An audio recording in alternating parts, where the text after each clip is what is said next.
Apoio cultural, apoiador número 1, Bob Lontra, Felipe Martinelli Braga, Agato Demolbert, Setter e Paulo Yankee. apoia.se/Igor Sebarros.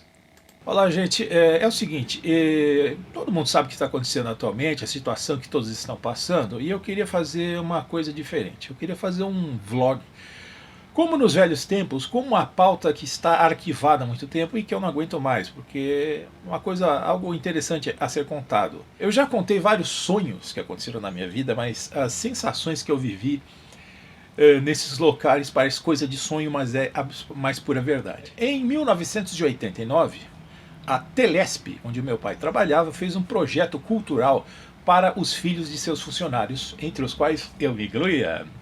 Projeto Criançarte. Semanalmente, todo sábado, os filhos de alguns funcionários, porque a gente não chegava nem a 40 crianças lá, se reuniam em jornadas lúdicas, de aprendizado, recreativas e por aí vai. Para tanto, a gente se reunia em um espaço. E que espaço, minha gente? O edifício Copan está escrito na Wikipédia. Ele tem, abaixo do primeiro andar de apartamentos, ele tem um andar isolado. Os elevadores do Copan não chegam nesse andar, você tem que entrar pelo lado de fora, por uma escadaria. Esse andar, ele não tem parede nenhuma, ele é totalmente livre, ele tem um formato inteiro do edifício, de fora a fora, e não tem nada nesse andar, a não ser os pilares mais necessários. E é um local absurdo. Eu não sei explicar direito, é como você está num ambiente interno e você perder de vista assim, o horizonte. Assim.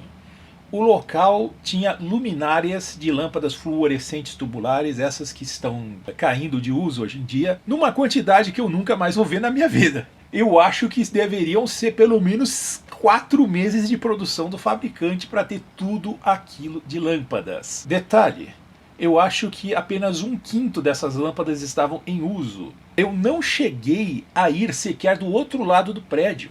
A gente ficava numa área relativamente pequena do andar intermediário do Copan e aquilo já era gigantesco.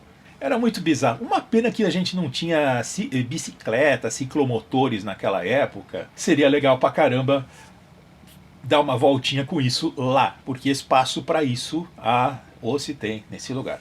Segundo a Wikipédia, esse andar intermediário do edifício Copan é para fazer reparos na rede elétrica e rede de água dos apartamentos. A questão é que parece que o uso dele tem algumas coisas não documentadas, porque, pelo que me contaram, aquele lugar sempre foi da Telesp. A Telesp e seus patrimônios inexplicáveis, como por exemplo a Avenida Nicolas Boer 501, um terreno tão grande que virou um bairro inteiro, o Jardim das Perdizes. Sim, esse terreno, a Avenida Nicolas Boer 501, era da Telesp.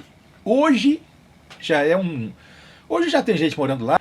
Mas voltando ao edifício Copan. Eu me lembro que lá no Copan tinha vários móveis, alguns móveis de ferro, evidentemente, não tinha nada. Assim, mas tinha uma copa. E nessa copa tinham móveis de metal bastante antigos com chapa de patrimônio da CTB. CTB, Companhia Telefônica Brasileira, antecessora de Telesp, Telerge. Aliás, aqui em São Paulo, se eu não me engano, ainda tem bastante bueiros no asfalto da CTB. Bueiro custa muito caro para fazer, então é difícil atualizar os logos, né? Ou seja, mostrando que aquele lugar tem uma história não documentada, né?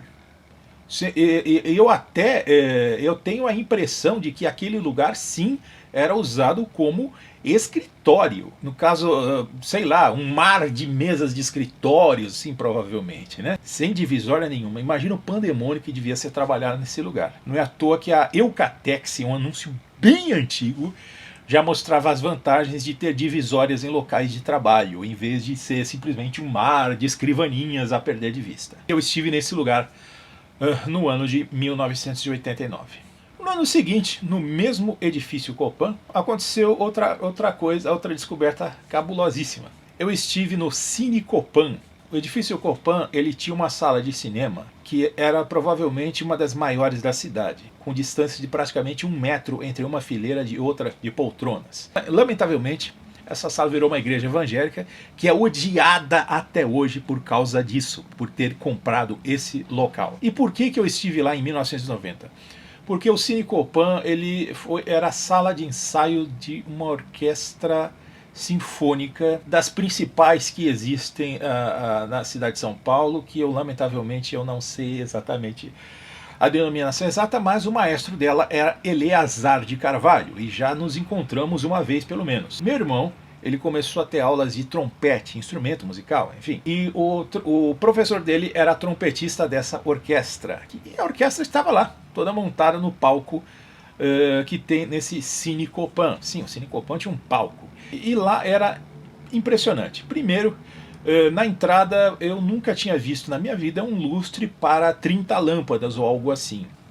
E era mais bizarro porque estávamos em 1990, muito tempo depois do auge daquele cinema. E aí aquele lustre de 30 lâmpadas só tinha uma acesa. Tipo, era muito esquisito aquilo. Você entrava através de um longo corredor que tinha carpete no chão, no teto e nas paredes. Então era muito estranho e amedrontador, porque você só tinha pequenos buracos assim de iluminação, com lâmpadas velhas que às vezes queimam, sabe? E não tem eco o som que você faz num ambiente tão grande quanto aquele, mesmo na sala de cinema. É muito estranho, você falava, você tinha um eco, um eco que não correspondia ao que você estava vendo. Muitas paredes estavam caindo. Elas eram folhas de madeira pregadas e essas folhas estavam se desprendendo no ano de 1990. Eu me lembro que tinha uma rampa que você descia até a saída do cinema, e nessa rampa, não sei porquê, ela era ladeada por um monte de poltronas de sentar como se fosse numa sala, sabe? Tipo a poltrona do pai, assim, que ele lê jornal. Pois é, não entendi nada. E eu demorei um pouco até perceber que aquilo realmente tinha sido um cinema, e um cinema dos bons. Gente, é o seguinte, eu tenho medo de escuro. E ter medo de escuro no quarto que você dorme é uma coisa, que entra luz da rua, né, pela janela. Agora, num local absolutamente fechado e com um som que não corresponde ao tamanho, isso é uma coisa tremenda. Para vocês terem uma ideia, houve uma vez que diz o meu irmão que ele teve uma aula apenas iluminado por 2 lâmpadas de mercúrio, que mal faziam cócegas na escuridão. Eu falei, meu Deus, que arrepio. Porque o pessoal não conseguia achar os disjuntores para ligar as luzes direito lá daquele local, né? Eu até me lembro de esperar a aula passar na recepção do Cine Copan e o zelador ouvindo no rádio Lambada de Amor, não dói, não dói, não cansa, com Roseli. Eu só achei esse nome, evidentemente, na internet, eu não sabia de quem era essa música naquela época, né? Essas lembranças aí que parece coisa de sonho, mas acredite se quiser, são reais. A gente vai ficando por aqui, espero que voltemos em breve com um vídeo muito melhor do que esse, e até a próxima.